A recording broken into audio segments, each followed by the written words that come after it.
അല്ലാഹു സുബ്ഹാനഹു വ തആല അങ്ങനെയെല്ലാം കാണാനും കേൾക്കാനും അറിയാനും കഴിവൊക്കെ നൽകപ്പെട്ട ഒരു ശക്തിയും ലോകത്തില്ല എന്ന് മനസ്സിലായി. ചിലരൊക്കെ ചോദിക്കാറുണ്ട്, അല്ലാഹുവിനെന്താ അങ്ങനെ കഴിവ് കൊടുത്തുകൂടെ? കൊടുക്കുന്നതിന് നമുക്കെന്താ യാതൊരു നിലക്കും? നാം അല്ലാഹുവിന്റെ ഒന്നിനെയും ചോദ്യം ചെയ്യാൻ കഴിവുള്ളവരല്ലല്ലോ. പക്ഷേ അല്ലാഹു സുബ്ഹാനഹു വ തആല അങ്ങനെ അവനെപ്പോലെ എല്ലാം കാണാനും എല്ലാം കേൾക്കാനും എല്ലാം അറിയാനും എല്ലാത്തിനും കഴിവുമുള്ള ഒരു ശക്തിയും ഒരു പവറും ഒരാൾക്കും അല്ലാഹു സുബ്ഹാനഹു വ തആല നൽകിയിട്ടില്ല. അത് അവന്റെ മാത്രം പ്രത്യേകതയാണ്, അവന്റെ മാത്രം പ്രത്യേകതയാണ്. ആ നിലക്കുള്ള സർവ്വഗുണങ്ങളും ഉൾക്കൊണ്ടിട്ടുള്ള സർവ്വഗുണ സമ്പൂർണനായ അല്ലാഹു സുബ്ഹാനഹു വ തആല അവനെ മാത്രമേ നമ്മൾ വിളിച്ചു പ്രാർത്ഥിക്കുവാനും അവനെ മാത്രമേ ആരാധിക്കുവാനും പാടുള്ളൂ. ഈ ഒരവസ്ഥയിൽ നിന്ന് മനുഷ്യന്റെ മനസ്സുകളെ തെറ്റിക്കുവാൻ നമ്മുടെ നാടുകളിൽ നിന്ന് ഏറ്റവും നിമിത്തമായി മാറിയത് ദർഗാ വ്യവസായമാണ്, ജാറ വ്യവസായമാണ്, ഖബർ വ്യവസായമാണ്. പ്രിയപ്പെട്ട സഹോദരന്മാരെ, നിങ്ങൾ ചിന്തിച്ചു നോക്കൂ. കേരളത്തിന്റെ ഒരറ്റം മുതൽ മറ്റേ അറ്റം വരെ, അതേപോലെ കേരളത്തിന്റെ പുറത്തും രാജ്യത്തിന്റെ വിവിധ ഭാഗങ്ങളിൽ തലയുയർത്തി നിൽക്കുകയാണ് കുബ്ബകളും മിനാരങ്ങളുമൊക്കെയുള്ള ദർഗകളും മഖാമുകളും ജാറങ്ങളുമൊക്കെ. ഇസ്ലാമിൽ ഇങ്ങനെ ഒരു സംസ്കാരമുണ്ടോ? ഇസ്ലാമിൽ എന്താണ് ജാറത്തെ സംബന്ധിച്ച്, ഖബറിനെ സംബന്ധിച്ചുള്ള ഇസ്ലാമിന്റെ നിലപാടെന്താണ്? ഒരു മുസ്ലിം മരണപ്പെട്ട് കഴിഞ്ഞാൽ അവനെ വൃത്തിയായി കുളിപ്പിച്ച് കഫൻ ചെയ്ത് അവന് വേണ്ടി ജനാസ നമസ്കാരം നിർവഹിച്ച് അവനെ പൊതുശ്മശാനത്തിൽ ഖബറടക്കി കഴിഞ്ഞാൽ അതൊരു മുസ്ലിമിന്റെ ഖബറാണെന്നും തിരിച്ചറിയപ്പെടാനും അനാദരിക്കപ്പെടാതിരിക്കാനുമൊക്കെയായി ഭൂമിയിൽ നിന്ന് ഒരു ചാണപ്പുറം ഖബർ ഉയർത്താൻ പാടില്ല. ഭൂമിയുടെ സമതലത്തിൽ നിന്ന് ഒരു ചാണാണ് ഖബർ ഉയർത്തേണ്ടത്. അടയാളത്തിന് വേണ്ടി കല്ല് വെക്കുന്നതും വിരോധിക്കപ്പെട്ട സംഗതിയല്ല. ഇതിലപ്പുറം ഖബറുകൾ കെട്ടിപ്പടുക്കുവാനോ സിമന്റ് ഇടുവാനോ കുമ്മായം തേച്ച് വെള്ള പൂശുവാനോ മാർബിൾ പതിക്കുവാനോ കെട്ടിടം ഉയർത്തുവാനോ ഒന്നും ഇസ്ലാം അനുവദിക്കുന്നില്ല. ഇസ്ലാമിന്റെ നിയമം അങ്ങനെയാണ്. അതേപോലെ തന്നെ ഒരു ഖബറിനെയും അതെത്ര വലിയ മഹാന്റെ ഖബറാണെങ്കിലും ചുംബിക്കുവാൻ പാടില്ല, മുത്തമിടാൻ പാടില്ല. അതേപോലെ തന്നെ അതിന്മേൽ വസ്ത്രം കൊണ്ടോ മറ്റോ മൂടാനും പാടില്ല. അതേപോലെ അവരെ ആദരിച്ചുകൊണ്ടവിടെ വിളക്ക് കൊളുത്താനും പാടില്ല. അതേപോലെയുള്ള 100 കൂട്ടം നിയമങ്ങൾ ഇസ്ലാം നമുക്ക് പഠിപ്പിച്ചു തന്നിട്ടുണ്ട്.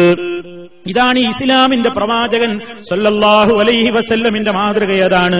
നബി സല്ലല്ലാഹു അലൈഹി വസല്ലം നമുക്ക് സിയാറത്ത് സുന്നത്താക്കിയിട്ടുണ്ട്.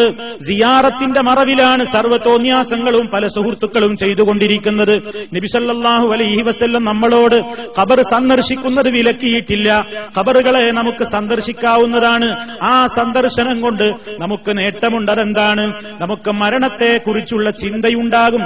ഞാനും മരിക്കണമല്ലോ, ഞാനും ഇതുപോലൊരു നാൾ ഖബറിൽ വന്ന് കിടക്കേണ്ടവനാണല്ലോ, മരണാനന്തരം അല്ലാഹുവിന്റെ കോടതിയിൽ ഞാനും കണക്ക് പറയേണ്ടവനാണല്ലോ എന്ന മരണചിന്തയും പരലോക വിചാരണയെക്കുറിച്ചുള്ള ബോധവുമൊക്കെ മനുഷ്യന്റെ മനസ്സിലുണ്ടാക്കിയിട്ട് അവനെ നന്നാക്കി തീർക്കാൻ പര്യാപ്തമാകുന്ന നിലക്കാണ് സിയാറത്ത്, ഖബർ സിയാറത്ത് നബി സല്ലല്ലാഹു അലൈഹി വസല്ലം നിയമമാക്കിയിട്ടുള്ളത്.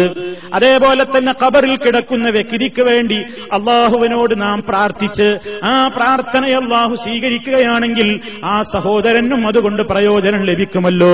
ഇങ്ങനെ നമുക്ക് മരണചിന്തയുണ്ടാകുവാനും പരലോക സ്മരണയുണ്ടാകുവാനും ഖബറിൽ കിടക്കുന്ന പരേതന് വേണ്ടി അദ്ദേഹത്തിന്റെ ശാന്തിക്ക് വേണ്ടി അല്ലാഹുവിനോട് പ്രാർത്ഥിക്കുവാനും വേണ്ടിയാണ് ഇസ്ലാം സിയാറത്ത് സുന്നത്താക്കിയത്.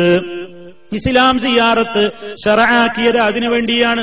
പക്ഷേ ആ സിയാറത്തിന്റെ പേരിൽ അതിന്റെ മറവിലാണ് സർവ്വരൂപത്തിലുള്ള അനാചാരങ്ങളും ഇന്ന് സമൂഹം ചെയ്തുകൊണ്ടിരിക്കുന്നത്. അത് ഇസ്ലാം ഒരിക്കലും അനുവദിച്ച സംഗതിയല്ല. ഖബർ ഒരു ചാണിലപ്പുറം ഉയർത്താൻ പാടില്ല. ആരുടെ ഖബറാണെങ്കിലും ഒരു ചാണിലപ്പുറം ഖബർ ഉയർത്താൻ പാടില്ല, എത്ര മഹാനായിരുന്നാലും ശരി. ആരുടെ ഖബറാണെങ്കിലും മുത്തമിടാൻ പാടില്ല, ചുംബിക്കാൻ പാടില്ല. നബി സല്ലല്ലാഹു അലൈഹി വസല്ലമിന്റെ ഖബർ പോലും കാണാൻ അവസരം കിട്ടിയെന്ന് വിചാരിക്കുക, ഇന്ന് അതിന് അവസരം ഒരാൾക്കുമില്ല. നബി സല്ലല്ലാഹു അലൈഹി വസല്ലമിന്റെ ഖബർ പോലും കാണാൻ ഒരാൾക്ക് അവസരം കിട്ടിയെന്ന് സങ്കല്പിച്ചാൽ തന്നെയും അതിന്മേൽ തൊടാനോ മുത്തമിടാനോ ചുംബിക്കുവാനോ പാടില്ല എന്ന് ഇസ്ലാമിന്റെ നിയമമായ ആ നിയമം എഴുതി രേഖപ്പെടുത്താത്ത ഏത് ഗ്രന്ഥമാ മുൻഗാമികളുടേത് കഴിഞ്ഞു പോയിട്ടുള്ളത്?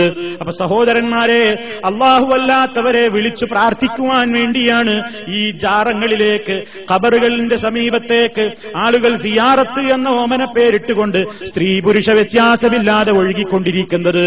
അവർ അവിടെ പോയി അവരെ വിളിച്ചുകൊണ്ട് പ്രാർത്ഥിച്ചുകൊണ്ടിരിക്കുകയാണ്. രോഗശമനത്തിന് വേണ്ടി, ആഗ്രഹങ്ങൾ സഫലീകരിക്കാൻ വേണ്ടി, സന്താന ലബ്ധിക്ക് വേണ്ടി, അങ്ങനെ 100 കൂട്ടം ആഗ്രഹങ്ങളുടെ അഭിലാഷങ്ങളുടെ പൂർത്തീകരണത്തിന് വേണ്ടി, അതൊക്കെ പൂവണിഞ്ഞു കിട്ടാൻ വേണ്ടിയാണ് ഈ നിലക്ക് മക്ബറകളിലേക്ക്, ദർഗകളിലേക്ക്, മഖാമുകളിലേക്ക്, ജാറങ്ങളിലേക്ക് ആളുകൾ പോയിക്കൊണ്ടിരിക്കുന്നത്. ഇത് സൃഷ്ടാവായ അള്ളാഹു പൊറുക്കാത്ത പാതകമാണ്. അതൊരിക്കലും ഇസ്ലാം അംഗീകരിക്കുന്ന സംഗതിയല്ല. അതിൽ നിന്ന് മനുഷ്യൻ രക്ഷപ്പെടണം. അവൻ ഇസ്ലാം അംഗീകരിച്ച, ഇസ്ലാമിൽ അനുവദിക്കപ്പെട്ടിട്ടുള്ള സിയാറത്തവനാകാം.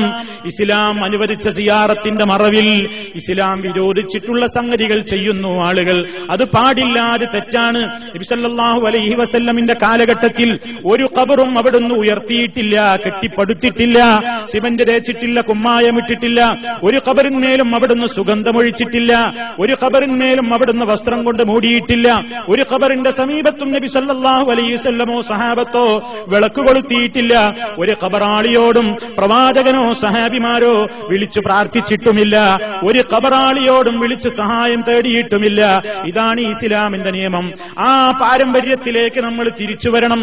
അല്ലാഹുവിനെ മാത്രം വിളിച്ചു പ്രാർത്ഥിക്കുന്ന, അവനോട് മാത്രം സങ്കടം പറയുന്ന, അവന്റെ മുമ്പിൽ മാത്രം സുജൂദ് ചെയ്യുന്ന, അവന്റെ പരിശുദ്ധ കഅബാലയത്തിന്റെ ചുറ്റും മാത്രം തവാഫ് ചെയ്യുന്ന, അവന്റെ കൽപ്പനകളെ അനുസരിച്ചുകൊണ്ട് ജീവിക്കുന്ന യഥാർത്ഥത്തിലുള്ള മനുഷ്യരായിക്കൊണ്ട് മനുഷ്യർ വളരണം. അതിന് പ്രവാചകചര്യയിലേക്ക് മടങ്ങുകയേ നിവൃത്തിയുള്ളൂ. നബി സല്ലല്ലാഹു അലൈഹി വസല്ലമാണ് നമ്മുടെ നേതാവ്. ഒരുപാട് അമ്പിയാക്കൾ വന്നിട്ടുണ്ട്. ആ അമ്പിയാക്കളുടെയൊക്കെ അന്ത്യം കുറിച്ചുകൊണ്ട് വന്ന നബിയുനാ മുഹമ്മദുർ റസൂലുള്ളാഹി സ്വല്ലല്ലാഹു അലൈഹി വസല്ലം ഒരു വിശ്വാസിയുടെ ജീവിതത്തിൽ സർവ്വകാര്യങ്ങൾക്കും മാതൃക അവിടുന്നാണ്. അവിടുന്ന് നിർദ്ദേശിച്ചതിലപ്പുറം ഒരൽപ്പം പോലും ചലിക്കാൻ ഒരാൾക്കും ഇവിടെ അവകാശമില്ല. എല്ലാ കാര്യങ്ങളിലും നബി സല്ലല്ലാഹു അലൈഹി വസല്ലമിനാണ് നമുക്ക് മാതൃകയുള്ളത്. നമ്മുടെ വിശ്വാസ കാര്യങ്ങളിലാണെങ്കിലും, കർമ്മകാര്യങ്ങളിലാണെങ്കിലും, ആചാരങ്ങളിലാണെങ്കിലും, അനുഷ്ഠാനങ്ങളിലാണെങ്കിലും, നമ്മുടെ ഏതേത് മേഖലകളിലും നബി സല്ലല്ലാഹു അലൈഹി വസല്ലം നമുക്ക് മാതൃക കാണിച്ചു തന്നിട്ടുണ്ട്. ലഖദ് കാന ലക്കും ഫീ റസൂലില്ലാഹി ഉസ്വത്തുൻ ഹസന ലിമൻ കാന യർജുല്ലാഹ വൽ യൗമൽ ആഖിറ വദക്കറല്ലാഹ കസീറാ.